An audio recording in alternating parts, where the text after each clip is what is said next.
Hasiko gera, Angel etortzen denean eta gurekin batuko da solasaldira. Eskerrik asko guztioi etortzeagatik. 3. urtea da guretzako solasaldi moduko hau antolatzen duguna hemen Irudienean, Durangoko azokan.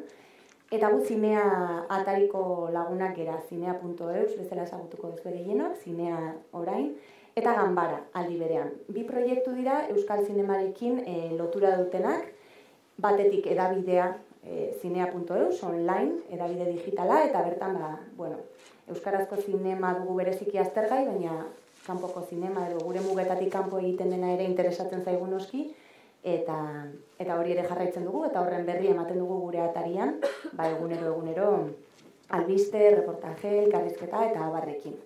Eta bestetik daukagu ganbara, agian gehienontzat ez ezagunagoa izango dena berriagoa delako, eta hau da euskarazko zinemaren datu basea.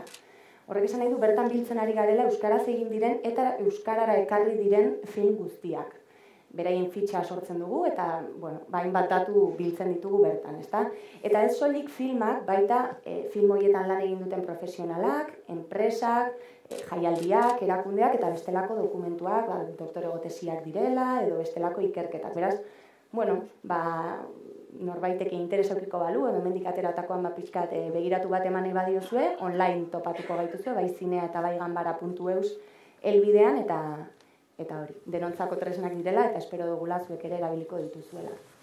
Aurkezpen labur honen ostean, hasiko gera solasaldiarekin, jakingo duzuen bezala gaurko gaia handia efektua zerk mugitzen gaitu da, eta pixka bat handia pelikularen arrakasta horretatik abiatuta aztertu nahiko genuke, Euskal zinemagintza industriaren egoera, ikuslegoa zerk erakartzen duen, zergatik pelikula batzuek hobeto funtzionatzen duten besteek baino, pixkat gai horiek izango ditugu aztergai ondorengo minutuetan. Eta horretarako hemen dauzkagu uneotan 4 gonbidatu, 5. falta da, baina iritsiko da.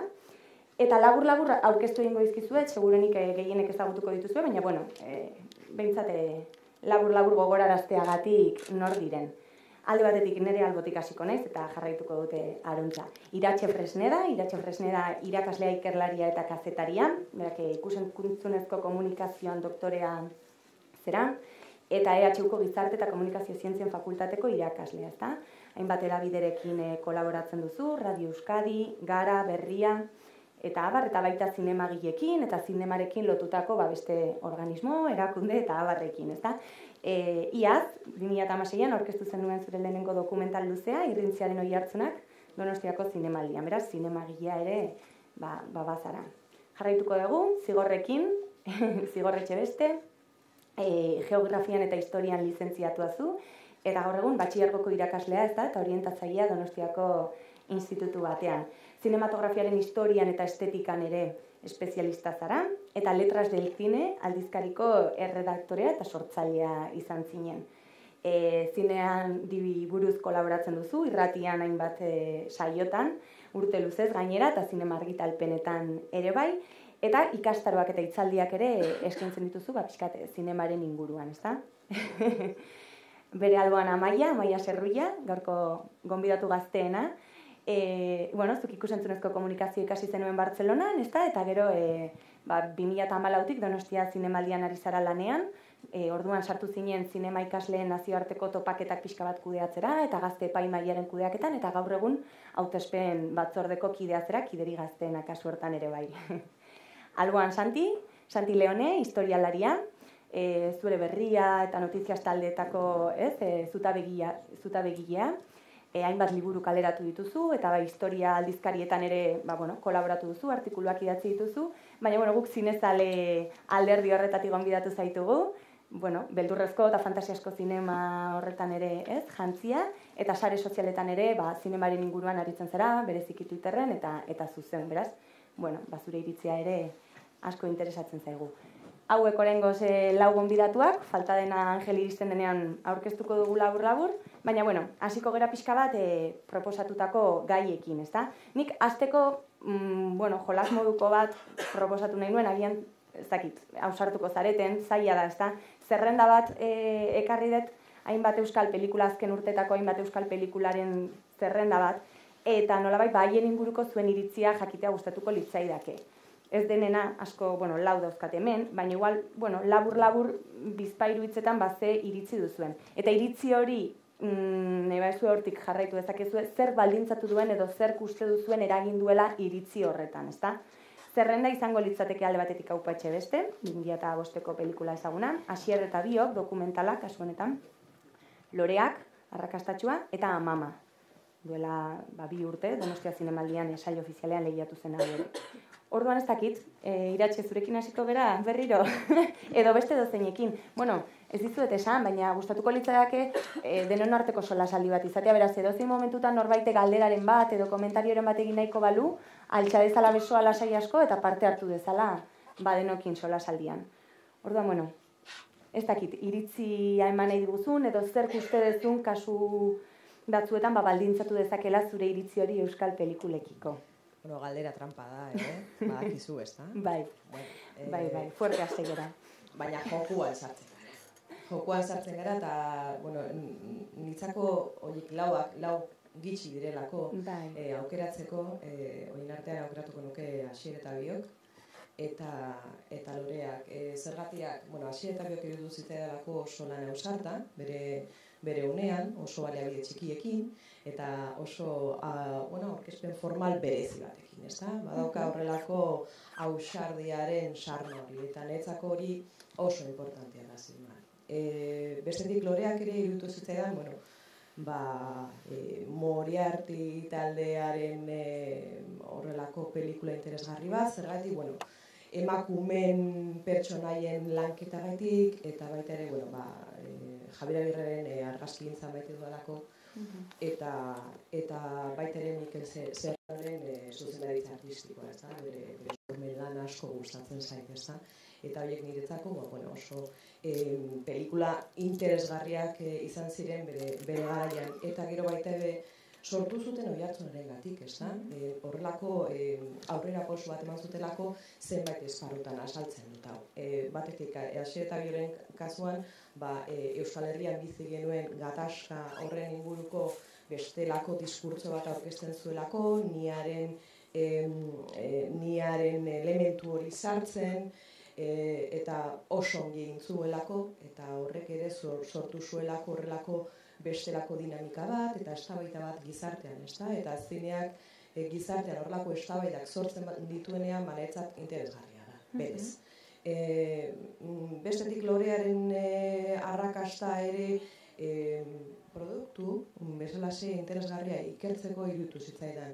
Euskal Herriko oso lan minimalista batetik abiatuta, gero lortu zuen banaketa eta difusioa, itzela izan zelako, ez da? Eta horrek ere desberdintasun bat edo ibilbide bat markatu zuelako, ez da? Biak nire ikerketa ikuspegitik edo ikerlari ikuspegitik gauza horiengatik azpimarratuko dituzten.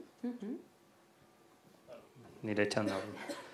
Ez dugu esango Iratxek esan duna, azken finean berez 4 filma bakarrekan diralako, baina nik arginekan hasieratik zein aukeratu behar nuen 4 horietatik, nire abizenagatik, azken finean Aupa Etxebeste, azken familiko zerbait eta gaina famili guztia nolabait ikusten dugu gure filma gertukoa delako, ez, azkenean gure abizena delako, baina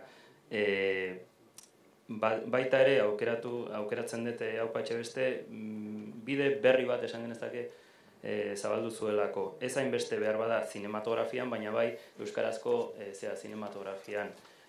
Nahiko geldirik zegoen, eta euskal telebista geneukan, baina zinean laburmetraiak eta bagenitun, baina filmak euskaraz etzeuden 80ko hamarkadan egon zian gora berekin, 2000 baitare inguruan etzegon euskarazko zinematografiarik behar bada, eta Aupa Etxebestek bultzada hori berria eman zion, ez? Berez, askotan esaten ohi dugu, loraldi berria Aupa Etxebestek ireki zuela, ez? Behintzat euskarazko filmetan. Gero baita ere komedia oso freskoa iruditu zitzaidalako, nahi Asier Altuna eta Telmo Esnal ezagutzen ditut txotx egin zutenetik, eta lehenago baita ere, eta orduan espero nuen baita horrelako zerbait ez ikustea, ez da komedia fresko hori behintzat ondo pasatzeko eta euskaraz gaina oso euskara honean esan den naturalki nolabait, ez behar bada landuegia edo akademikoegia ez, baizik eta berez naturalki entzutea hori ja 4 metraietan entzuten zana, hori filma batean ikustea baita ere freskagarria zan. Eta bestea nik baita ere loreak aukeratzen dut, ze nolabait baita Moriartykoekin lotura estua dakadalako, aspalditik ezagutza ditu, 4 metraiak egiten zituztenetik, eta horregatik batez ere, gero zinemaldian ikusi genuenean, eta horrelako oihartzuna hartu zuenean, pelikula oso fina iruditu zitzaidan, minimalista esan duzu, zinematografikoki hor bai dagoela estetika oso zaindua, estetikoki pila bat gustatu zitzaidan pelikulak, eta gero nola narratiboki nola zegoen azalduta pelikulan ikustu dut horretan Moriartykoek eta horretaz berba hitz egin dezakegu, berba aurrera pauso bat egin dutela, ez? Gaur hitz egingo duguna handiarekin baita ere hor jarraitzen dute behintzat. Eta horregatik batez ere, bat komedia eta euskarazko pixka bat loraldi berri hori eman zuelako, eta loreakek ja teoria finkatu zuela. Amaia, kaixo Angel. Hartu zure mikrofonoa, bai. Bueno, lasai. Angela Aldarondo, labur berari buruz ere bi hitz esango ditut. Andoaingo bideo eskolan ikasi zenuen zuk, eta ostean postprodukzioan espezializatu zinen. Gidoigilea, zuzendaria, ekoizlea, bereziki Koldo Almandozekin estu egiten duzu lan, eta maiz aritzen zarete elkarlanean. EITB-en ere redaktore gisa aritzen zara, eta hainbat edabidetan kolaboratu duzu, tartean Berrian, zutabegile bezala. Eta Donostia Zinemaldian ere Euskal Zinemaren Irizar sarirako, epaimahaiko kide izan zinen duela 13 urte, ezta?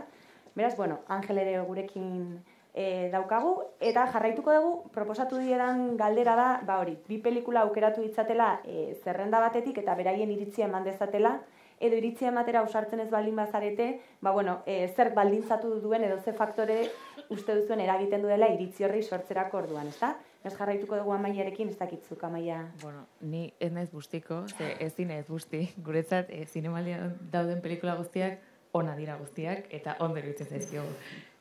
Baina nik usteet, 4 pelikula hauek garrantzitsua direla bakoitza bere esparruan gauza berriak egin zituztelako, eta bat gehiago gustatzen daitezke edo berdin zait, baina nik usteet garrantzitsua dela bakoitza bere esparruan garrantzitsua izan zela. Bale.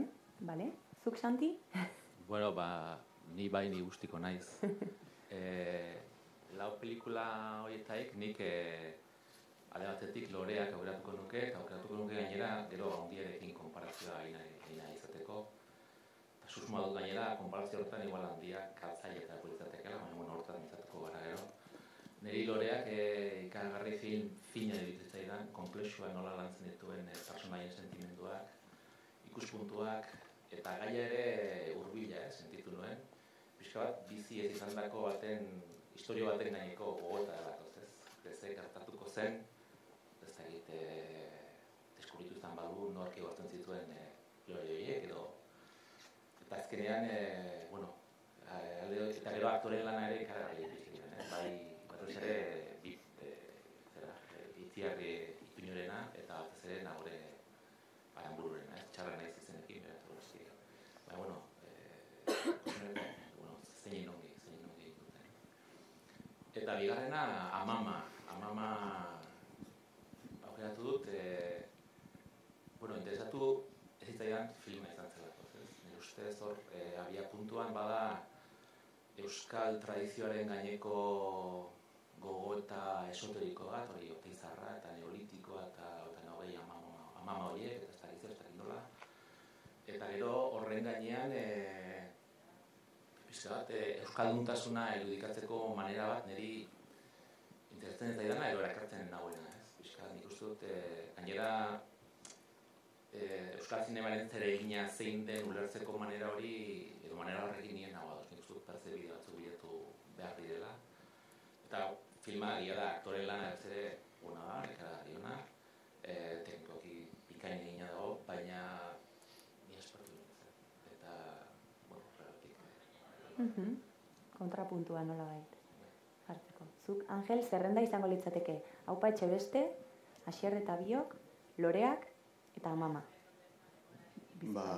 Nire Loreakekin igual gatuko nintzen nola bizkat, gaur, hemen ari dian gaiari buruz, gorrezko garai honen arira, igual Loreak izan zalako, bizkat olako efektu honi hasiera eman ziona, ez? Eta batez ere, hor nabetzen delako, ados nago bezan duen, baina batez ere, nabetzen delako hor euskal zinegilek badutela beste ambizio bat, ez? Orain arte igual, hor zerrendan bazuten baita Bypass eta alako filmak, ez? Alako arrakasta lortu, igual agian, orain arte, euskal zineman edo euskaraz egiten zen zineman epe motzeko filmak egiten zirelako, ez?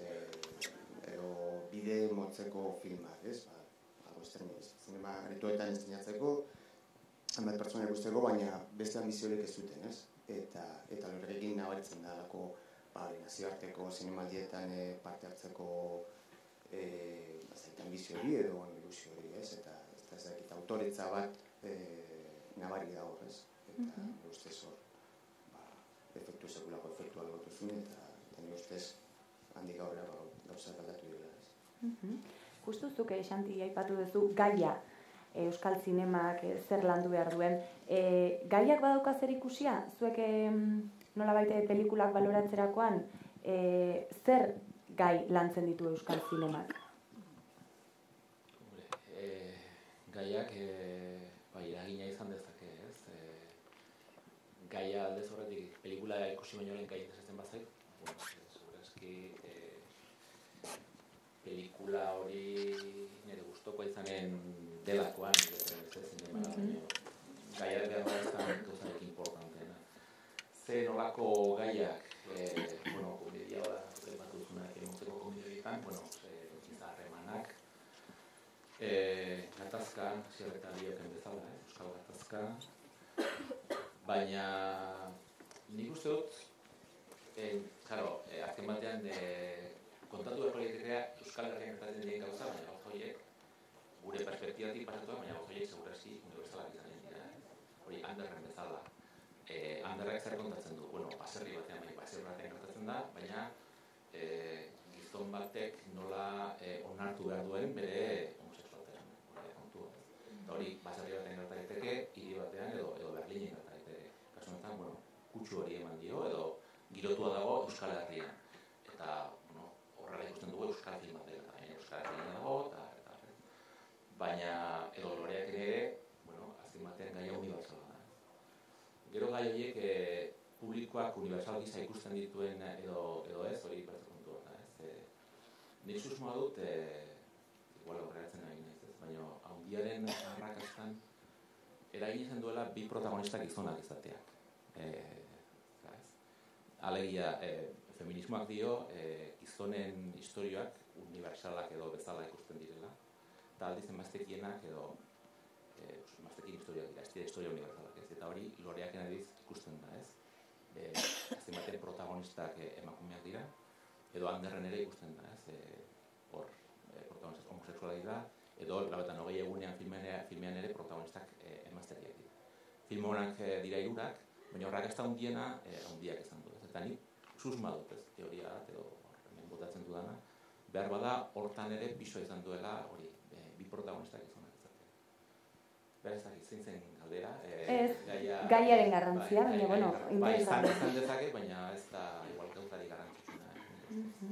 Zer iritzi duzu dezuek? Niretzako ez da ere, nahiko ados nago esan duzunarekin, baina justu orain hitziten nahi zinean eta sartu dituzu hor 80 egunean, Ander eta guzti, eta handiak izan duen arrakasta gizonezkoen protagonismoaren gatik berba izan daitekela. Pentsatuet baita ere, hipotetikoki nolabait, eta alderantziz izango balitz berez, Loreak baino lehenago handia izatea, berez postuak esan genezak, kronologikoki aldatu izan bagenitu, nola zer gertatuko litzateken, ez? Handiak Loreaki bidea irekiko zion, edo ez. Horretan, ez dakit hainbeste, nahi adiz westerrak asko gustatzen zaizkit, eta westerra nahiko maskulinoak izaten dira, ez, askotan. Baina, bueno, helduzuk esan dezuna, niri gaiak behintzat, ez zait asko gustatzen euskal zinematografian euskal gaiei buruz hitz egitea. Niri zineaz gustatzen zait hitz egitea. Eta horrein zait Euskadin egin dan, Suazilandian edo Taiwanen. Gero noski, horrekin bidaiatzen dugu. Niri ez dudanez behar bat Taiwan ikusteko aukerari, Taiwaneko zinea ikusten dut. Eta norbaiten ikuspuntua hor baldin badago, egile baten ikuspuntua, behar bat gehiago gustatzen zait. Hemengoan, ze gertatzen zaigu, gehiago ezagutzen dugula hemengoa, eta beti begiratzen dugu Euskaldunen inguruko zerbait, ez? Paisaiaren bat, edo personaia nola hitz egiten duten, edo nolabaiteko egoera bat, ez? Baina niri gaiak ez zait hainbeste ajola. Normalan izinera naiz gaien inguruan hurbiltzen. Nik denetari gustatzen zait, eta izan daiteke komedia kostumbrista bat, edo komedia ero bat, edo beldurrezko filma bat, eta gaiak ez zait hainbeste ajola. Adibidez, beste filma bat baita ere aurten estrenatzeke dago, baina beldurrezko astean ikusi denuen, Errementari, eta hortan adibidez baita ere, gaia oso euskalduna da, baina nahi gustatu zait batez ere fantasiazko eta beldurrezko filma bat izan delako. Behar bat generoaz hitz egingo nuke gehiago, ez? Eta horretan bai, behar bada genero pelikula batzuk gustatzen zaizkit asko, baina gaiarena niri behintzat bigarren mailako zerbait da, niretzako. Ikusle bezala. Bai, eta ez dakit, impresio hori daukazuen, agian instituzioetatik proiektu bat babesterako unean, badaude, ez dakit nola esan, euskal gaiak edo euskal pertsonaia bat edo euskal istorio bat gehiago babesten da diru laguntzei dagokienean, ETBk adibidez badauka hor nola baiteko, joera esan dezagun, zer iruditzen zaizue hori? Hala egin beharko litzateke, ez? Iratxeek zerbait izan dezake. Zaitezu, esaten. Ez dakit. Esan gaiarekin diozuen bezala gian euskal gai hori definitze hori ez bada, Ez nik uste dut, euskal gairik ez dagoela. Osea, daude generoak, daude gaiak noski, baina gai unibertsala dira daudena da, euskal historioak. Baina, hori azken finean handia kontatzen duen historioa edo gaia zer buruz da. Sentimendu unibertsala dira, eta gertatzen den gatazkak eta bar, beraz, ez duzu ikusten nolabait bultzatzen direnik bertako historioak kontatzea. Argi dago baietz, bestela ez lirateke egongo zinemaretoetan, edo ez lukete jasoko diru laguntzarik. Diru laguntzak ematerakoan, bai. Historiok, egon ginean baten epaimeki gisa diru laguntzak emateko, eta gau puntuaketan badaude, bai hizkuntza, bai gaia, bai lokaltasuna, Eta nola uste duzu horrek eragiten duela euskal zinemagintzari? Muga bat suposatzen du, ez? Ez dakizu. Alde batetik, iruditzen zait horrelako kuota antzekoak badaudela simbolikoki, baina gero horiek egikaritzerakoan edo errealitate bihurtzerakoan adibidez telebistan ikusten ditugu pelikulak zenbatzerakoan euskaraz egiten direnak, hor ez dago horrelako, ez dago babespen hori, hau da, ikustaldian ez da babesten, hau da. Honek zer esan nahi dut, gustatuko litzaidekela, adibidez, ikusle moduan, babes hori ere ikustea Euskal Irrati Telebistako programazioaren barrena. Hau da, astelenetan, Euskal Herrian egindako filmen saio bat. Astelenero, eta ez ordu arraroetan, edo erosi pelikula bat, badakizue erosten dituela pelikulak, batzuetan produkzioan sartzen da, beste batzuetan koprodukzioetan, eta beste batzuetan eskubideak hartzen dituelako, gero emititzeko, ezta? Niretzako babes ideialena izango litzateke babestea benetan programazioan, hau da, ikusleak ikus dezaten bultzatzia. Eta hori bai, Euskal ETB baten, bi, irun edo bestelakoetan, ezta? Baita ere, banaketari dagokionez, hau da, zinemaretoetan, hor bazegoen Kataluniako horrelako legedi bat nahiko interesgarri izan zela hizkuntzaren aldetik, ez da? Eta nik hizkuntzaren aldetik dago nintzateke. Eta horrek suposatzen zuen kuota bat eratzeko zirela eta hor mugimendu izugarri bat egon zala.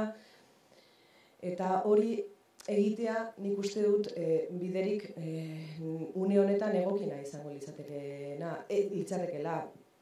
Zer da, nola baita Frantziako bidea.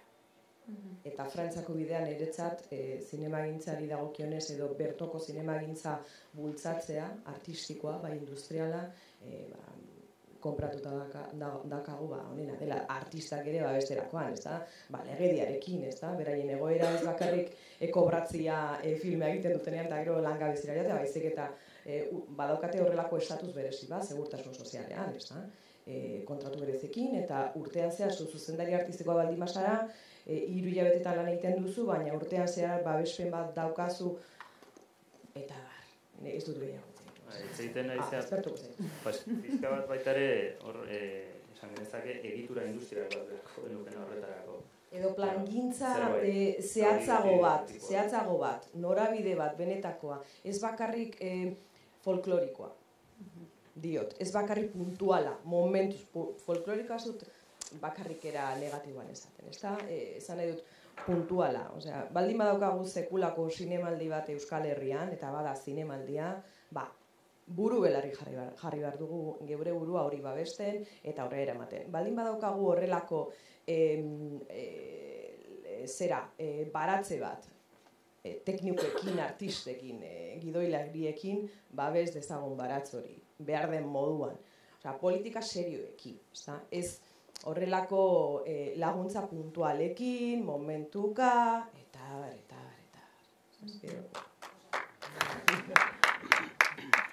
Bai, ez dakit sistema aipatu dezula pixka bat, agien aurrera ingo dut galdera zerrenda, baina egia dagian pelikulak geroz eta, handiak izan du ikusle gehien azken 30 urteetako pelikularik ikusiena da, baina egia da, azken urteetan badatorrela nolabait euskal zinemaren gorakada bat eta ikuslegoa pixkanaka handitzen joan dela proiektu horietan guztietan, ez da oroar, maila orokor batean. Garapen horrek badu zer ikusia sistema, banaketa sistema egonkortzen ari dela, indartzen ari dela, kopia kopurua egiteko gai gera kopia gehiago, zinemetan benetan proiektatuko direlako pelikula horiek, nola ikusten duzue sistemaren aldetik banaketa edo zabalkundeari dagokionez? Izan da pribatua eta nahiko asko aldatzen da, gari batetik bestea. Eta orain badaude olako banaketa distribuidore txiki batzuk, atera bidez.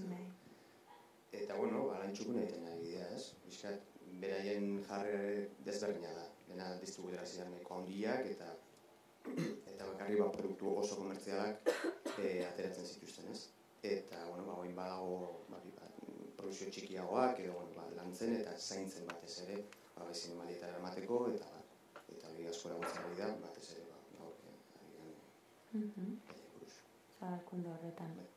Banaketaz hitz egiten zuenean, baita nik gaietan ikusi nuen askotan hitz egiten dela banaketari buruz, zinearetoei buruz, baina ni irakaslea naiz, batxilergoko irakaslea naizenez, gazteak ikuste ditut eta ez doa zinemara.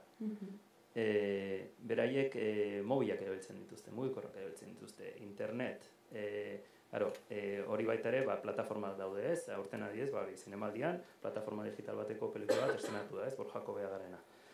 Eta orduan, euskal zinemari buruz hitz egin dezakegu banaketari buruz guzti hori, baina mundua baita ere, ikusentzunezko mundua, beste banaketa edo beste ekoizpen mundu batetik doa ez. Orduan, industriari buruz hitz egin dezakegu, baina edo diru laguntzak, baina baita internet hor dago, plataforma digitalak hor daude. Orduan, non topatzen dugu gure lekua baita ere, ez euskal zinemagintzan non topatu dezake hori. Ez dakit, oraindikan irekitzeko dago hori, debate bat behar bada mai gainean, politikak egiteko baita ere, hor egongo lirateke, ez dakit nola ikusten duzuen, baina nik uste dut banaketari buruz hitz egin dezakegu, baina etorkizunera begira edo orainari begira, ze etorkizuna berbada ez dago hor. Ez dakit, nola ikusiten duzuen zuek, banaketaren inguruan, uste dut debate gutxi dagoela hor, dena da interes komertzialak, eta, bueno, plataforma aldatzen balin bada, aldatuko da, beti aldatu izan dira, ez, DVD-ak, eta bar, eta guain, beste erronka bat dago hor, baina, uste dut hor, bintzat, lehen komentatu duena, bintzat, badagoela horako beste lan egiteko modu bat, eta hori bintzat Euskal Zinemari ondo datorkiola, eta, bueno, bestea, baina aldatu gingo da, ez dakit noiz, baina... Eta Euskal Film... Bueno, fedetarraz, oain ez dinatu dut ez zenban, uste dut. Bai, ez dugu duentan. Bai. Adibidez, Euskal Filmek badute lekua plataforma digitaletan? Ziritzi daukazue. Adibidez, loreak aurkitu, bai. Ez dakit Netflixen edo ez dakit nuzak. Bai. Filminen, adibidez, atzo lagun batek komentatu zian, Xora aurkitu zuela Filminen. Horrako film berezia. Zaila eta hor Filminen. Frantxin, Netflix Frantzian, eta bazan loreak. Uste zuek datozen urteetan salto hori emango dutela, edo euskal pelikula gehiago topatu ahal izango ditugula sareetan? Gauza baita ere, bai, egon daitezkela, baina gero iragarri beharko direla, baita ere. Ze bestela gero, esaten den bezala, beste batzuek jango dizute lekua. Orduan, zu sartzen zera plataforma digitalen, eta berba da, bilatu behar duzu Xora, berba da oso izkutuan dagoelako euskalo, eta gertzen dena da, baita ere zinaretotan dagoena, ez? Arrakasta duena, diru gehien duen atzetikan, azken finean industria da, zugu esan dezuna baita ere. Orduan bestera batera, berba hemen baita ere sortu daiteke plataforma digitalen bat, baina hori ez da errez. Agia tematzen naz, ez, bai, iruditzen zait, Xora zergatik ez dugun aukerarik euskal telebistan ikusteko, ez da? Nik gustatuko litzaidaki aukera hori izatea bentsat, ez da? Eta ez dakit erosi duten, filminek erosi du, baina ez dakit euskal irrati telebistak erosi duen Xora, edo nola dagoen hori, ez da? Guztut eman zuela ez da, ni enteratu bez ez nintzen. Hau ez, eta horrelako pase berezi batekin, ez da? Esaten ari baldin bagara, geroa, ikustut une oso nahasen bizigara. Orain, prospektiba egitea, edo futurologia, edo rapelena egitea zer gertatuko den zinearekin komplikatua dela. Nik zuk esan zuen bezala uste dut baita gaztek ez direla oso sarri zinearetoetara joaten. Baina batez ere esan nervioa izan daiteke. Diruaren asuntua. Tonteria bat ematen baldin badu ere, 7 euro media da, sarrera bat, ez da? Eta pertsona guztien poltsikotarako ez da gitxi. Batek esango du, baina kafe bat edo kubata bat bai nik ere horrela ikusten dut, baina behar bada gazte batek ez. Edo zer ez du bultzatzen hori gastatzen azkene, bere diru guztia guk adibidez, gure soldatatxo ematen zigutenean gurasoek asteburua pasatzeko, batzuk dirua gastatzen genuen zineman, ez da? Baina jende guztia, edo liburu bat, edo ez dakit zertan, ez da? Baina jende guztiak ez du horrela egiten, ez da? Eta eskuragarri baldin badu mobilan, zuk esan duzu bezala, baina nik uste dut horrelako hezkuntza bat sortu behar dela, zinearetoan ikustaren plazer hori berreskuratzeko, hori da gakoa. Zer ez da gauza bera. Mobil batean ikustea horrelako distrazioekin edo zineareto batean eseritzea, ilunpean, eta gure begirada eta sentzu guztiak soilik pantailan barneratzea. Niretzako hori da esperientzia plenoa, ez da. Badakit ez da realitatea, baina ideiarena da, niretzako, ezakit. Nik esperientzia hori ulertzen dut, eta nire zinemara juta asko guztetzen, baina nik uste gauzak aldatzen ari dela erabat, eta jende gazterentzako zinemara jutaren esperientzia hori ez dela berdina, ez dute berdin ulertzen.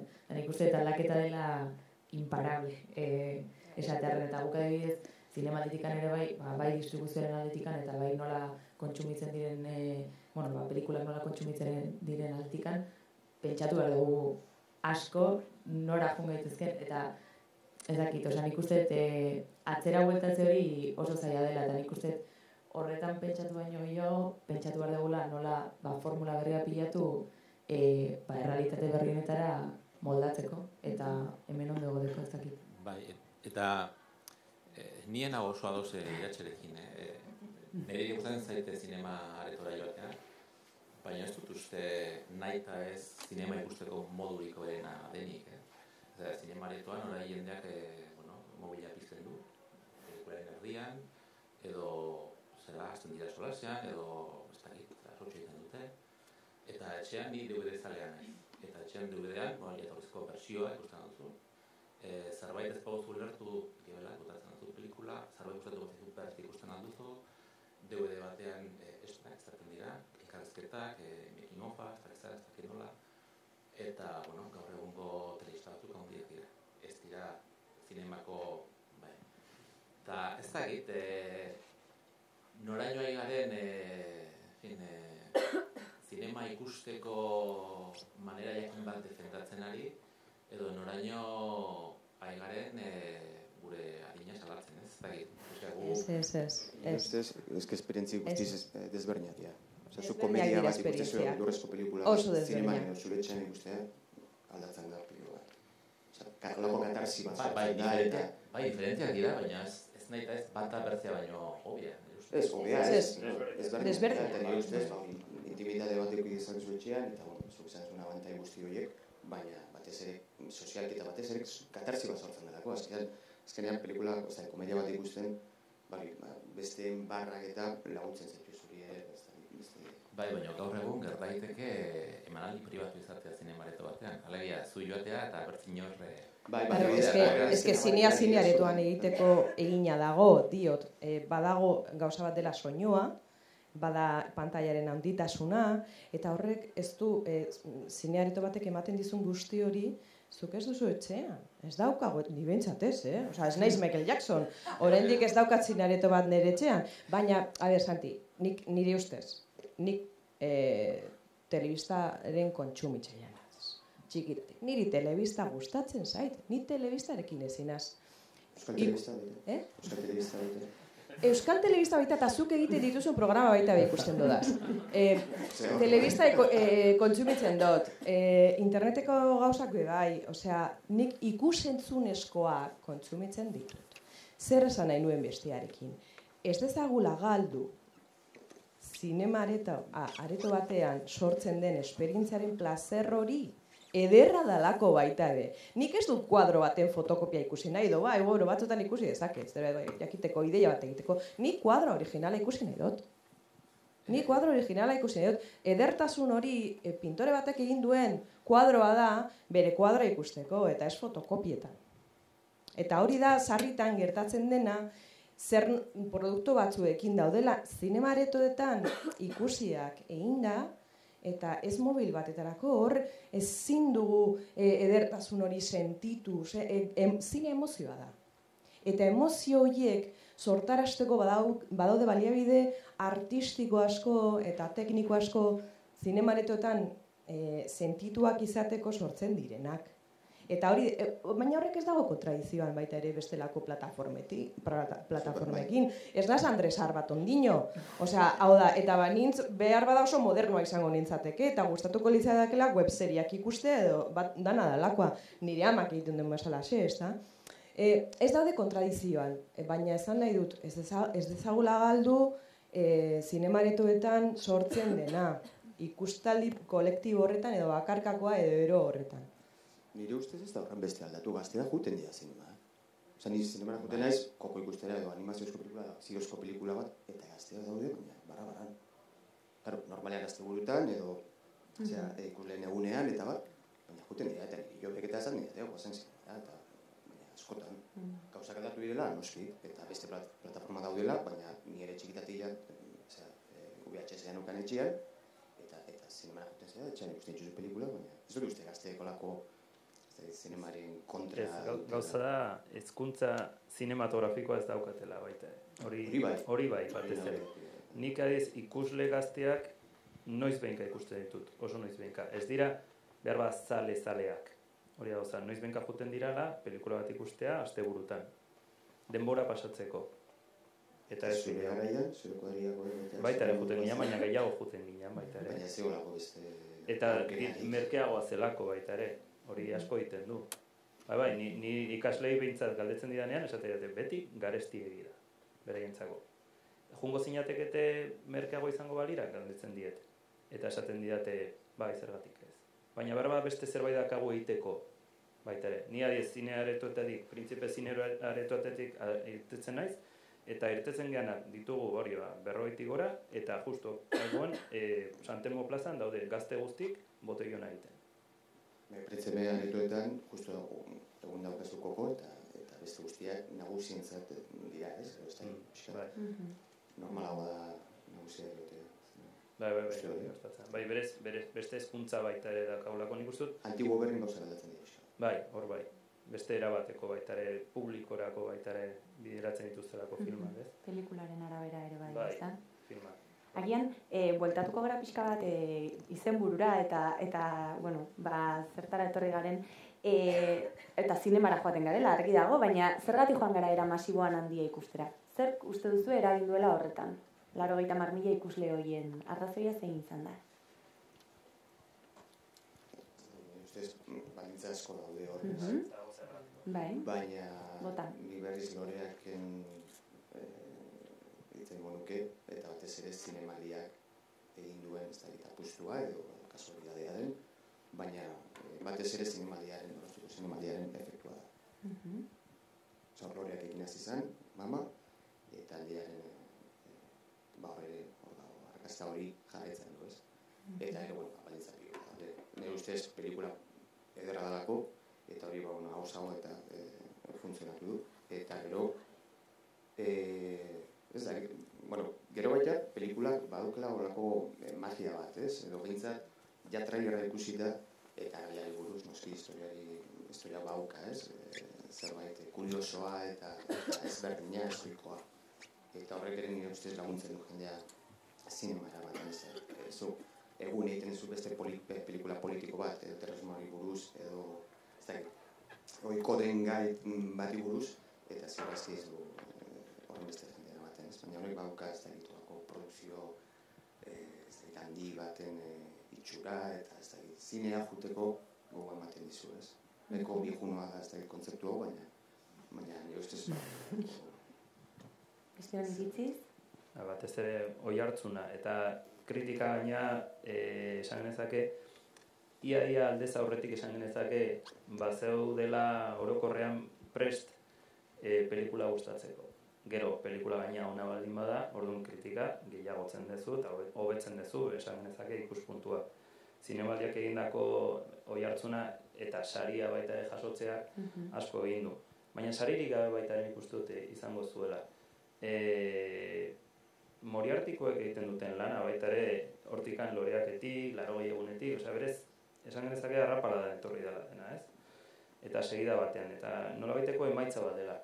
80.000 ikusle asko dira, konparatzea ditugu beste batzukin, eta gutxi dira, baina 80.000 asko dira, eta horrendikan gelditzeke dagoena, ez? Beste sari batzuetarako baita izendatua izan da, bakigu Goya sarietan baita esuraski izendatua izango dela, Oskar eta Oskaro, baina prestigio bat sortu dutelako. Irudi bat, behintzat, eta hori baloratzen da. Eta hau gainera guztion artean, baten bati esan zen nahi, zu juntzea loreak ikustea, ez, junatzea handia ikustea, orain fidatzen naiz. Beste nolaiteko beste leku batetik zetozelako, ez? Eta nik uste dut bide baten emaitza da, azkenean, eraikitako zerbaiten emaitza. Horregatik behitzat nik uste dut, eta filma hona errak. Zuk Amaia, jaialdiaren... Bai, nik uste dut kombinazio bat dela, ez? Bereik esan duten bezala azkenean loreak pelikulak bide bat ireki zuen, eta gero, jendeak pelikula nahi zuen, ez? Itxaroten ari zen.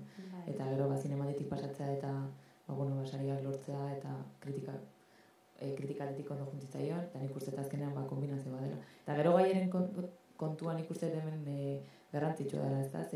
Ezakit tradizioa jotzen du eta hemengo zerbait den gai bat jotzen du, baina gero historia azkenean oso universala da, ez? Eta uste kombinazioa azkenean bien arteko kombinazioa.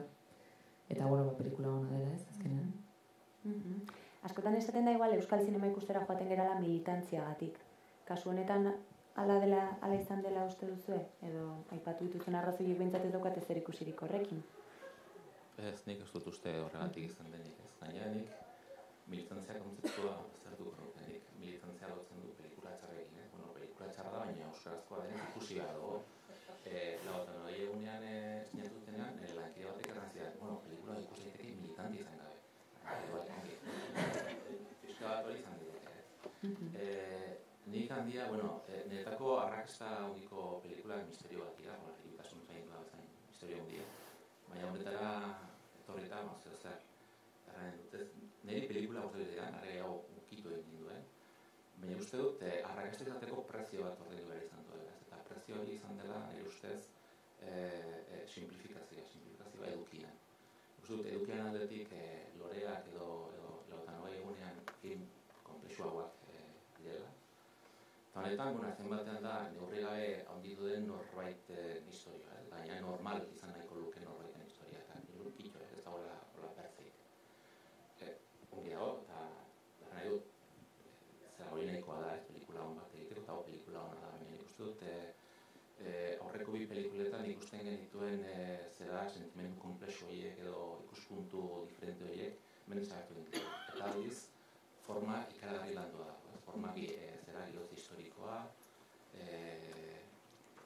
hori, bere zera truko teknikoak eta zera guztiak ikaragarri ongi landuak. Eta nik uste horrek lagundu duela. Gainera, ideologiko giri, nik uste ikuspuntu aldatu zela. Aitineko bi pelikuletan nahi zen bizimodu normal zuten personaiak eta momentu batean kakotxen artean anormaltasunaren amildegira urbildu direnak. Behar bada lesbianak nahiz, eta noa egunean, behar bada norbaitek maiten hau eta horregatik igotzen dizkit lorea. Eta ben justo kontrakoa da, persona bat, artean bertzere, eta ez dakit, bertze hobe baten faltan anormala, edo erraldoia, eta bere zera nahia bere desira izateke normal izatea, eta bere momentu batean aipatzen du, nik ezkon nahi dut, nik bizitza bizkin normala. Eta nik uste dut, mezu horrekin edo zera horrekin errazagoa llegatzen dela ikuslearen gana, bertzekin baina. Eta behar bada horrek ere egin izan du arrakastan. Hala ere erran bezala, pelikula edarra dituzte. Baina, aukeran, biziko biak gehiago zuzizkidan, hau baino. Hau perretio, hau zera guztoko izan badute. Pertsonai komplexuagoa daudelako berba bestetan, ez? Esatez, bai, balitxeke. Oialak asko egiten du handiak, atze hori alo horrek. Pelikula handia delako nola bai, besteak txikiagoak ziren horretan. Balitxeke, bai, ez da berez arrazoi txarra izan, berez arrakasta izateko. Azkenean erresagoa da, berba beste publiko batek hemendik kanpo baita ere handia ikustea loreak baino. Izan diteke, baina loreak baita ere ikusiaz, izan zen, eta kanpoan baita ere. Baina behar bada bai universalagoa dela bestea edo behintzate popularragoa bihurtu daiteke handia. Izan daiteke, baita ere. Militanteen kuota ere badago. Bai, hori beti, minimo bat egongo da. Hala ere nik uste dut, apurtu dela nolabait euskal zinema ikusteko aurre iritzi txar bat, ez?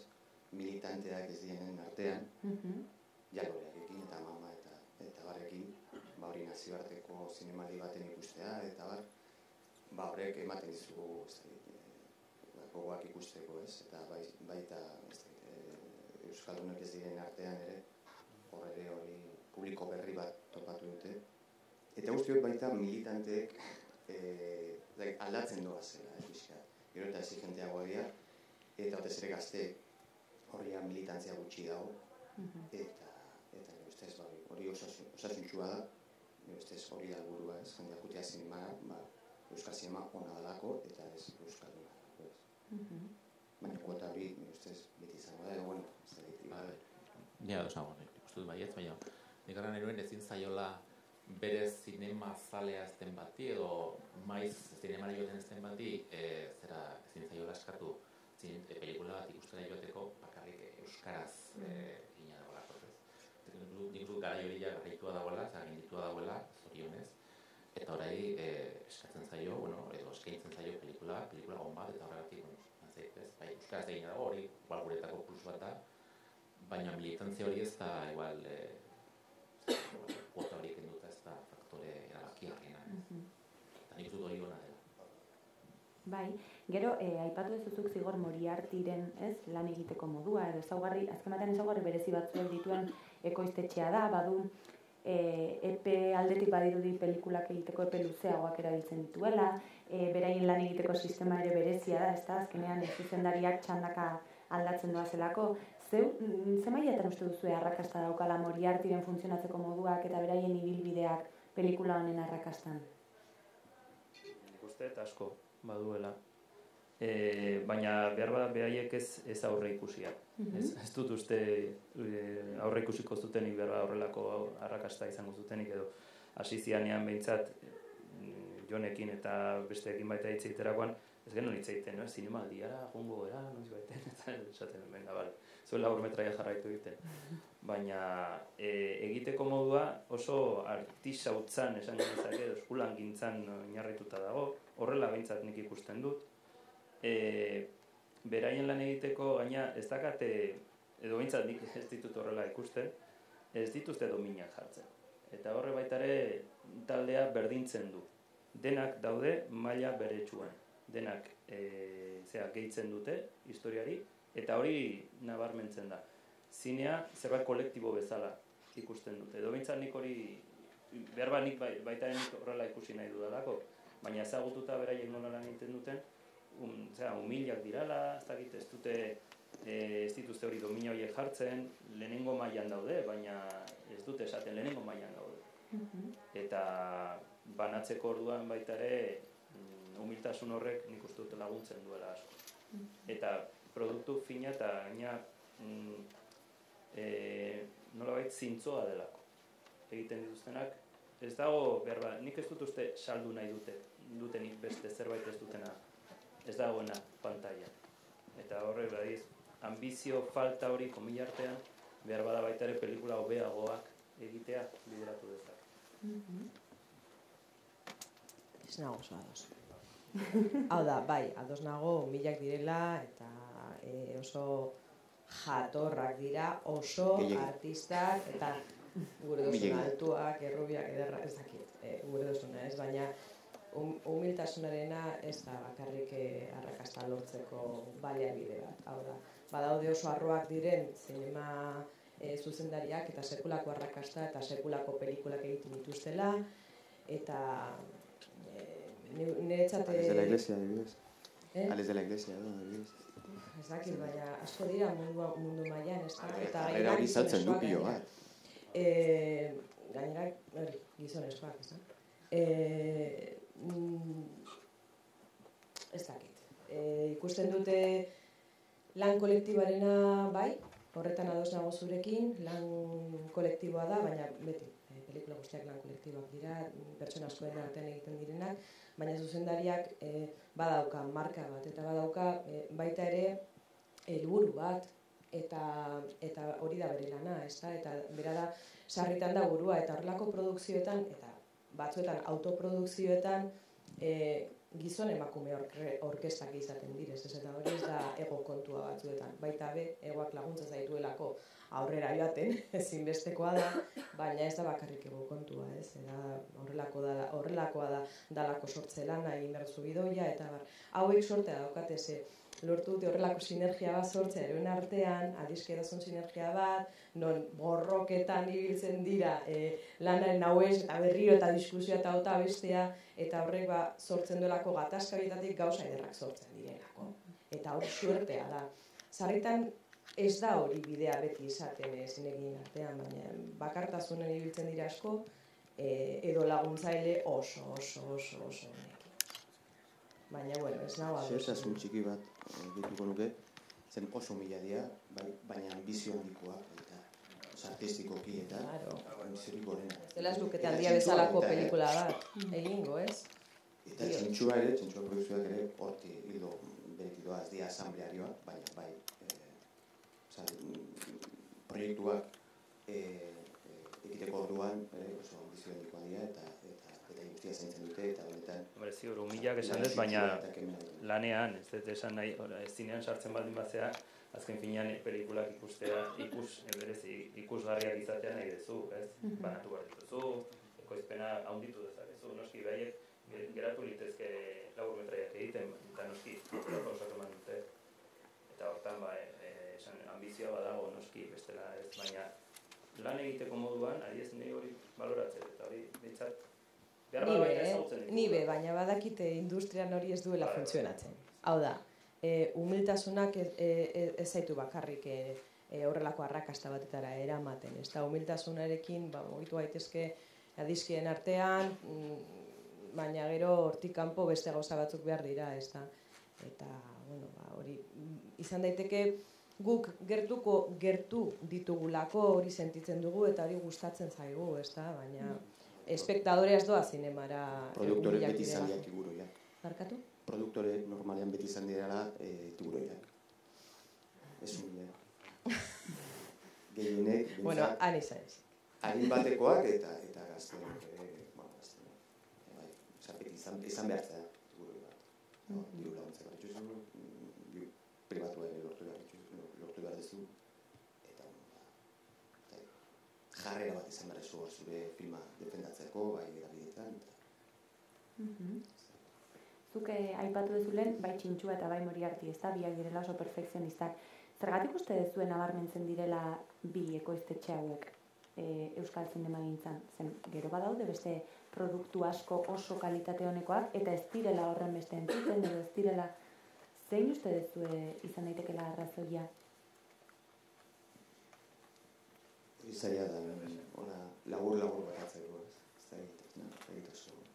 Zer badaude Bizkaialdean eta badaude produktora honak, eta baina egin ez da beste igual ambizio txikoa dinerako, edo ez da alako puntu kasolia izango da, ustez.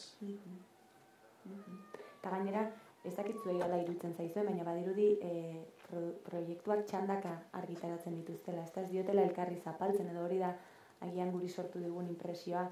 Urte batean Loreak etorri zen, ondoren Amama, aurretik hasi gaitezke, baina gero Handia, Txintxuak datorren urterako dauka segurenik edo Oreina edo Dantza, ez dakigu. Nahita egindako zerbait da? Ikusten duzu hor konplizidaderen bat, edo nola ulertzen duzu ezuek hori?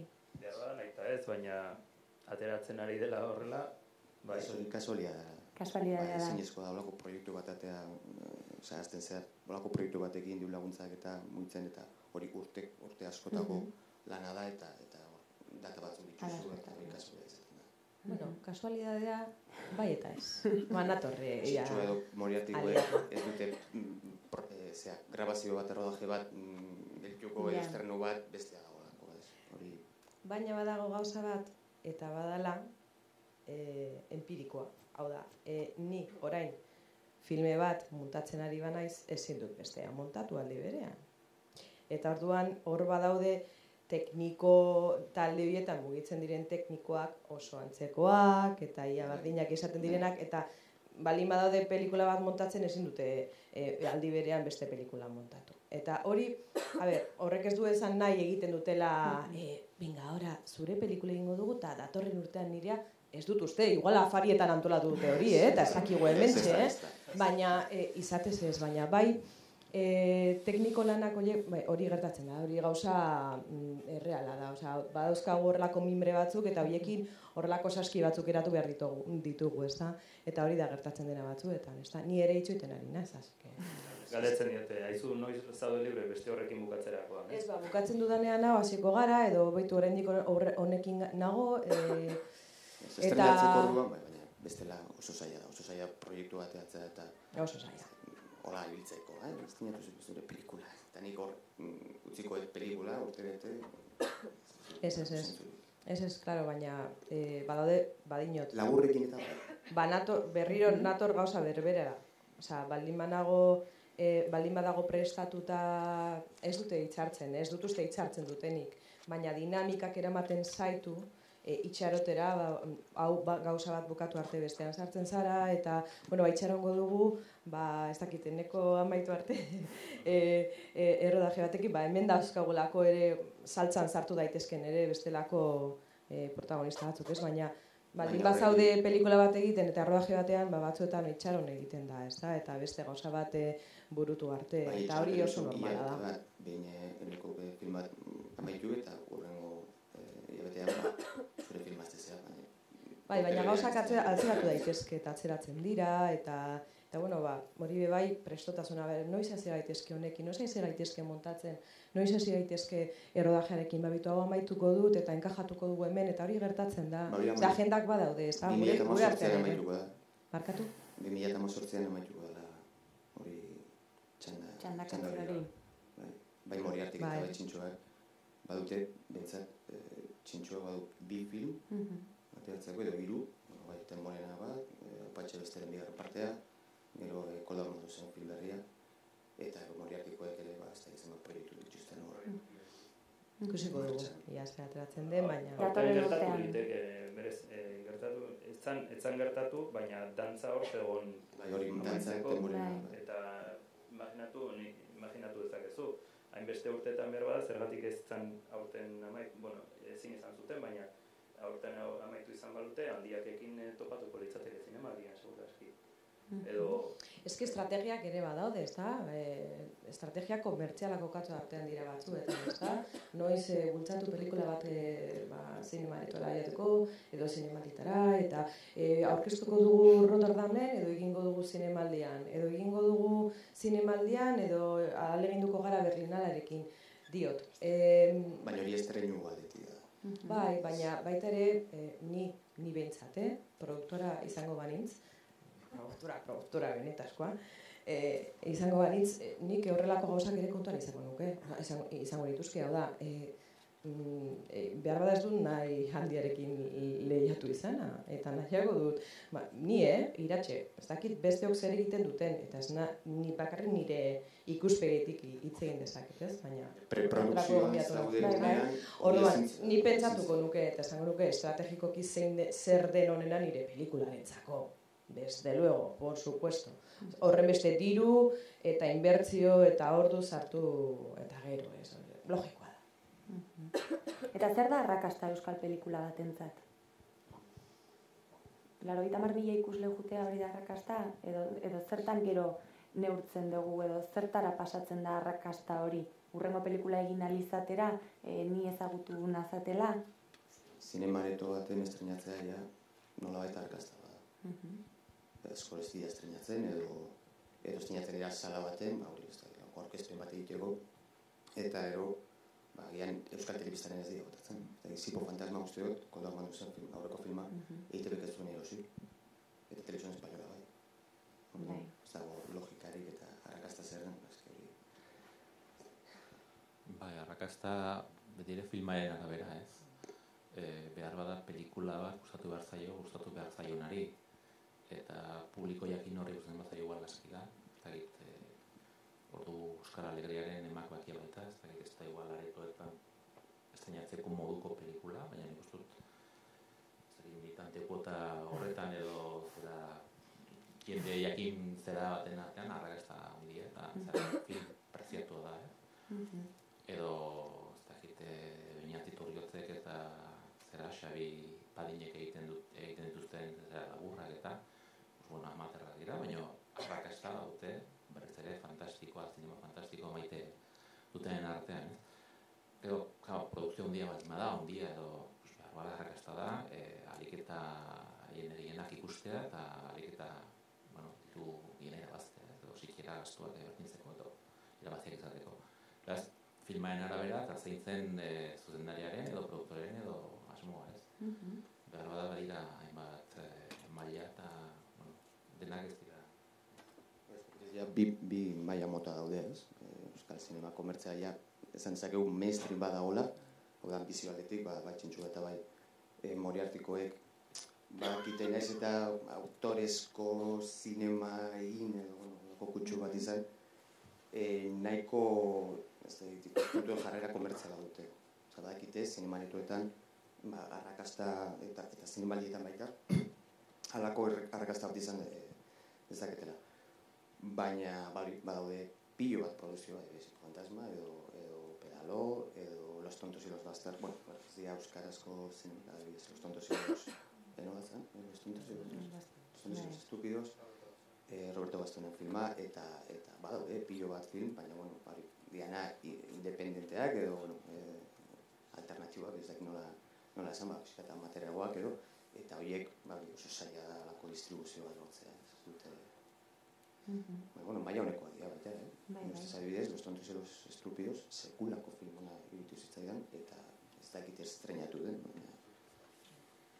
ambizio handikoa, baita, Lars von Trierren zera kultura dauka. Lehen aipatu duzu ez uste duzuk zigorrek, ez dakizula handia loreaken aurretik etorri izan balitz, ez? Ikuslego kuota hori aldatuko ote zen. Arrakasta Euskal Herrian esan daiteke hurrengo proiektua egiteko aukera ematen dizun hori dela, arrakasta? Ja, aukera ematen badizu ja arrakastatxua da. Egin jarraitu baldin badezakezu horretan, ez? Baina arrakasta azken finean oso zerbait subjetiboa da, ez? Bakoitzak ikusten dugu arrakasta era desberdinetara. Eta orduan hori mailena nik ikusten dut, baina adibidez handia bezalako filmak arrakasta gabekoa izango litzateke adibidez hemendikan ez balitza aterako, adibidez. Pelikula horretan bai ambiziosoa da. Eta denek espero dugu bide zabal bat egitea.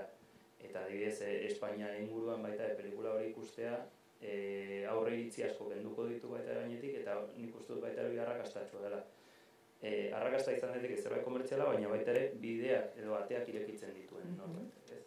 Orduan bide berriak eginez, Sipo Fantasmak Koldok bide berriak irekitzen ditu. Horregatik nik uste dut arrakastatxoa izan daitekela, nahiz eta bi personak ikusi. Baina beritza pelikula eginda dago.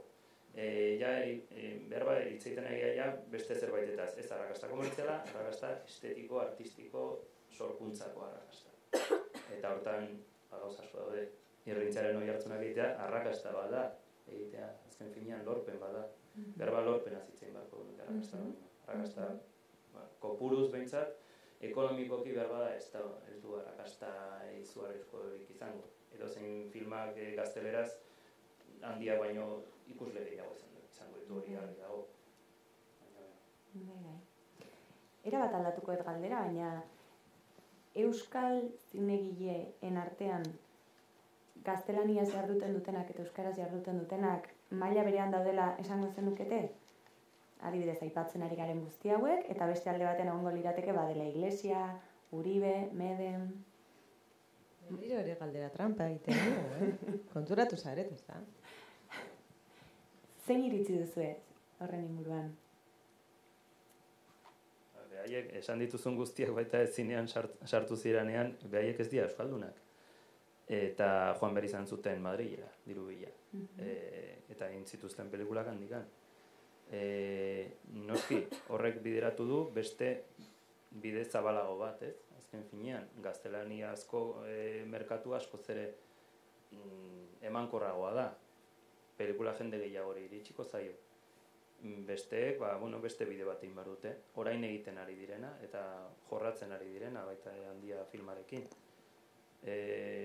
Ni batzutan besteekin hitzein da, Medemekin hitzein da diez, berari gustatuko litzaioke orain egin du, ez? El árbol de la sangre egin du, edo, grabatu bintzat, eta beti esan dit, ez? Berari gustatuko litzaiokeela hemen egitea filma euskaraz, baina berak ez daki, berak ezin du, berak beste mundu bat daka. Esan genezak baita ere euskarazko mundua desberdina dela horretarako, filma batean agertzeko, hori baita jardunalditan jarri genuen, ez baina ez duzte. Kuriosa da, baina adibidez Mirentxu Loiartek, Mirentxu Loiartek etzekien euskaraz ez du egiten galdu du, naparra da, eta bere garaian, erbeste aldietan, ez zuen aukera handirik horretarako, ez? Baina euskaraz egin zituen bere bi filmak. Ez dakit. Niretzako hizkuntza batzutan oso berezia da euskararen egoera eta asuntua, ez da, baina hizkuntza ez du aitzaki izan behar, hau da. Beste herrialde askotan, sarritan, jende asko ikusiko ditu islandieraz pelikulak, edo danieraz, ez dakit. Ez, baina azpititulazioa dago, eta hor dago gure arazoa. Guk ez dugu izan horrelako kultura bat azpititulaziora jo duena.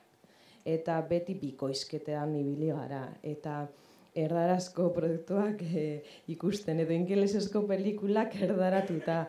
Eta euskaraz ez dugu azpititulatu. Eta gauza asko sortu dira ere, euskaraz ez ikusteko pelikulak, joera hori balbideratu dutenak. Ez baina, ari zinen, eta banoa orain arira, ze bestela burua jaten zait, baina ari zinen kanpora joan diren zinegileoen inguruan hitz egiten eta bar, ezta. Nik uste dut beraien garaietan berriro ere Eusko Jaurlaritzak aurrera eraman zituen diru laguntzen diru kopuruak berutzean zirela. Oso krisi egoera baten aurkitu zituen eta baita ere etzen oso egoera onenean bizi euskal zinemagintzak. Eta horrek ere teknikoak eta zinea egitera bultzatu zituen guzti hauek Madrilera jotzea, ezta? Hemen ez egoelako horrelako infrastruktura bat, ezta? Ez egoen egiturarik. Orain badago egitura, orain badago nik uste dut bestelako aukera batzuk badaude hemen zinea egiteko, ezta? Eta ja, nik uste dut, eta argi izan behar dugu, hizkuntza hautatzea euskaraz edo bestelako autopolitikoa da. Eta ez dugu beldurrik esan behar, euki behar hori esatekotan, autopolitikoa, eta politikoa zentzu osoan diot, ez? Bakarrik politikoa? Politikoa zoik? Ez da politiko alderdien politika, ez nago horretaz hitz egiten da, autopolitikoa da, batzuk naturaltasunez egiten dute, eta ateratzen zaie euskaraz egitea, lan egitea euskaraz, baina esparro askotan ez da hori gertatzen, eta orduan batzuk euskaraz egiten badute, ahalegin bat egiten dutelako eta autopolitiko bat egiten dutelako da. Benetan uste Moriarty edo Txintxoak dituzten pelikulak? Bakatu? Uste duzu benetan Moriarty, Goenaka Garañok edo Altunak dituzten filmak euskeraz egiten txustela, olako militantzia politiko bat, euskararikiko, Esaten dut batzuk naturaltasunez egiten dutela, lan. Izan daiteke, Txintxuakoek edo Moriartikoek, ez da. Baina beste batzuei, horregatik jarri Miren Txuloiarteen adibidea, ez da. Kasu horretan, autopolitiko bat izan zen. Euskara onartuz,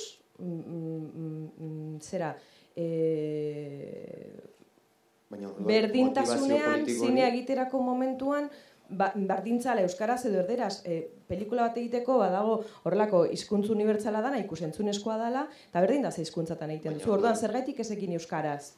Motivazio politiko hori ia anekdotikoa da. Euskal produkzioetan. Ez da anekdotikoa. Izatez, euskaldun berri askok euskaraz tematzen dira, euskaraz egiten, euskaraz lan egiten, autopolitiko bat egiten dutelako. Ez, euskal zineman ari zen? Euskal zineman ez gara sartuko, baina esango nuke sarritan batzuetan igual hautaketa ekonomikoa izan daitekela ere bai. Azte magara hitz egiten subentzioen inguruan, diru laguntzen inguruan, eta sartu gaitezke horrelako saltza handi batean, ezta? Baina hori izan daiteke ere bai. Guzti zaitez. Autoekonomikoa, hautaketa ekonomikoa. Ez daukat adibiderik. Asko? Ez dakit igual agurren kasuan, baina ez. Hemen izendatu ditugun pelikulak, bintzat. Kasu horien bintzat, euskalduna dira, eta euskaraz lantzen dute pelikulak. Naturalki euskaraz egiten dutelako. Ez dakit, besteak gehienak erderaz dira, edo gazteleraz. Medemek egin zuenean, horri buruz bintzat esan dezaket, behiak egin zituenean, edo egin zuenean, berak euskaraz egin nahi zuen. Baina etzekin nola moldatu euskaraz egiteko. Azkenean bikoiztu zuen. Eta ikusi zuen baita ere ekoizpenaren inguruan diru laguntzak lortuko zituela Madrilen. Joder. Para todo lo demás, aeka, iruditzen zaite, tortzen zait urura, ez, baina... Ez berak batez ere, segurazki etzanen beste hizkuntza, nik zinea egin nahi dut. Egungo zinemari buruz ari naiz, karo, leheno diru laguntzen kontua zen, beste mundu bat ez zuen. Osaki, jenek egiten zituzten pelikulak diru laguntza bat lortzearen, eta bere, ez dakit, hogei bidea zelako, eta listo. Eta egiten zituzten pelikulak, gero estrainatu edo ez bostaxola, eta hori gertatzen zen. Batez ere, transizio garaian, eta adibidea dira, milaka daude. Egun, uste dut, nire ustez autopolitikoa da, ekonomikoki sarritan, euskaraz egitea, agian gaur egun ez horren beste, baliabide gehiago daudelako eta murriztu direlako kostuak, azpititulazioak egiteko edo bestelakoak, edo itzulpenak, baina lehen argi zegoen oso autopolitiko izan behar zuela, komplikatua zen euskaraz egitea, horrela da. Eta orduan askoz errazagoa zen erdaraz egitea, erdaraz lan egitea, edo ingelesez, sarritan batzuk ingelesera pasa izan zirelako eta ibili zirelako, ez? Nik uste dut jarraitzen duela ere, eske gogora etortzen zaite, honelako diskusio bat izan genuela orain dela gitxi, small cinema zen inguruko horrelako kongresu bat egin genuen, eta bertaratu zen Yves Bonderbier. Yves Bonderbier da Danimarkako Kopenhageko irakasle emerito bat, eta berak asko ikertu du zinemagintza txikien inguruan, eta zer nolako dinamika ekonomikoak eramaten dituzte, produkzioa, distribuzioa, eta herrialde Eskandinaviarretan, eta berak, bere planteamendua zen, zergatik egin behar dira daniarrez edo euskeraz pelikula, zergatik ez ingelez? Itzela. Claro, gero Margarita Ledo zegoen endoan. Eta Margarita Ledo handion bakizue, eta ez badakizue, orain kontatzen dizuet, Galiziako emakume bat, Galizieraz egiten dituena pelikulak, filmak, goiak ere irabazi dituenak, eta berak galegoz egiten ditu pelikulak, ezta? Eta, esaten zion, eske hizkuntza ere zerbaiten behikuloa da, unibertsu baten behikuloa da, eta egia da. Nik horretan ere, niretzat bada zerbait, badago hizkuntza baten barruan dagoen unibertsu bat, euskararen unibertsua diezaiogun, eta horrek badauzkala bestelako esangura batzuk, eta berezitasun batzuk naiz eta historia unibertsal bat kontatu, eta abar, ezta. Eta aldiz, Danimarkako gizon honek ez zuen hori defenditzen, zuen ulertzen. Esaten zuen, eta ematen zituen, argudioak, diru galera bat zela, ez dakizer, eta ez zuela zentzurik, globalizazioa, munduko hiritarrak gara, horrelako argudioak ematen zituen, zentzua ez duena adibidez da, Amama filma egitea gazteleraz. Niretzat bez, claro, ez daka zentzurik. Handia, edo Guardia Zibil baten euskaraz ez dakien Guardia Zibil batzuk igual jakingo dute, baina euskaraz ez dakien Guardia Zibil baten mintzaldia euskaratzia, eske mesedez. Handian adibidez hor, hizkuntza oso ondo landua dago. Euskaraz egiten dute. Beste batzutan eginda denek egitea euskaraz, eta horrek adibidez asko hartzen du. Adibidez, Gerra Zibilako frankista batek, fascista batek euskaraz egitea filman. Pentsa hori Hollywooden egunero egiten da. Zazuk ustezu ez da italiako... Julio Cesar inglés. Hemen kontua da ohitura falta, ez? Eta zientzia fikzioko filmatean, zergatik ez egin bar Hollywood euskara. Denak Troia eta denak. Greziar guztiak, ingelesez egiten. Orain ikusten ari naiz serie bat. Tom Tykwerrek egin duen zuzendariak, zine zuzendaria da berez, baina orain ere seriak dituzte danak, eta horrek hizkuntzari dagokionez Babylon Berlin deitzen da. Interesgarria da, Norbaitek Berlineko komikiak irakurri baldin baditu, gero horretara joateak ere interesgarria da, oso politxa. Eta, berak hor pertsonai desberdinen artean eta pertsonai taldeen desberdinen artean leku eta hizkuntz desberdinetatik datoz, eta hori errespetatu egiten du. Hau da, errusoak erruseraz hitz egiten dute, eta ez alemanieraz. Batzuetan komunikatu behar baldin badute, alemanieraz, Alemaniako beste norbaitekin, ez? Hiztunekin, ez da. Orduan, niretzako hori gauza bat da, batzuetan ere kontrako egiten dugula, ez? Konplexu gehiegi dauzkagula entzuteko erdara pantaila, ez da gertatzen ez, erdaraz egiten du. Eta bere hizkuntza erdara da, ez da? Baina gero, gure aukera baldin bada, pertsonai dagokion hizkuntzan jartzea zergatik ez ere bai, ez da?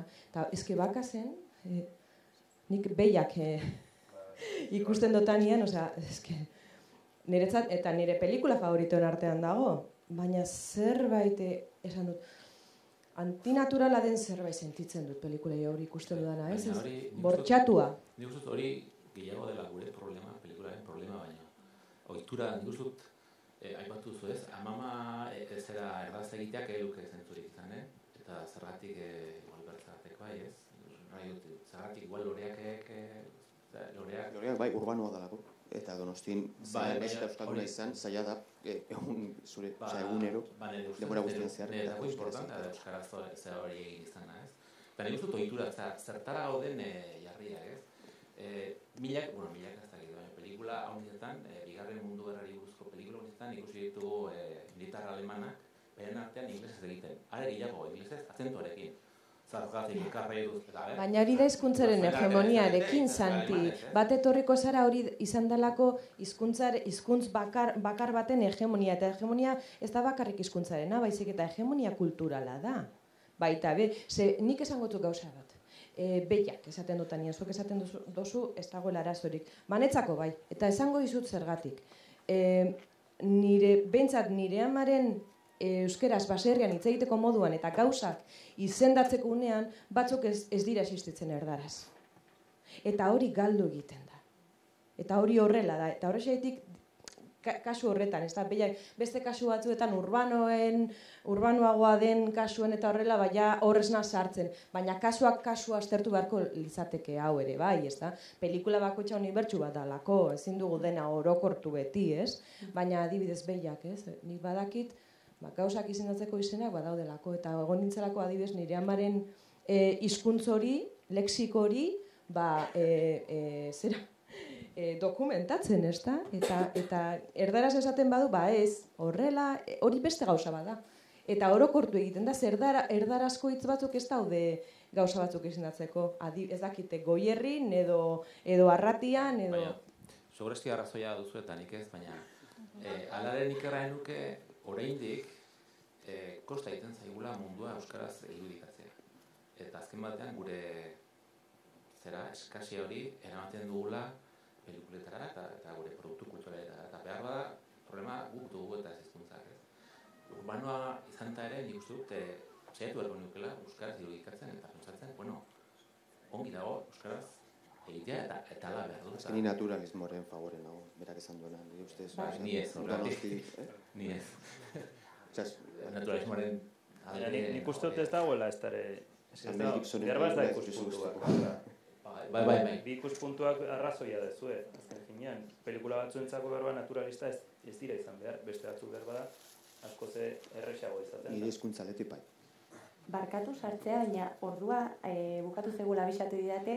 Orduan, sentitzen dut, ez dakit galderak egiteko tarterik, nahi nuen norbaitek zerbait planteatzeko gogoa zukan baitz egitea, baina igual bukatuko dugu eta kanpoan jarraituko dugu, nahi badezue, eta galderak baituzue, baitz egingo dugu. Eskerrik asko denoi zertzagatik, eskerrik asko zuei, oso interesgarri izan dira zuen irizioak zautzea, eta hori, kanpoan, jarraituko dugu.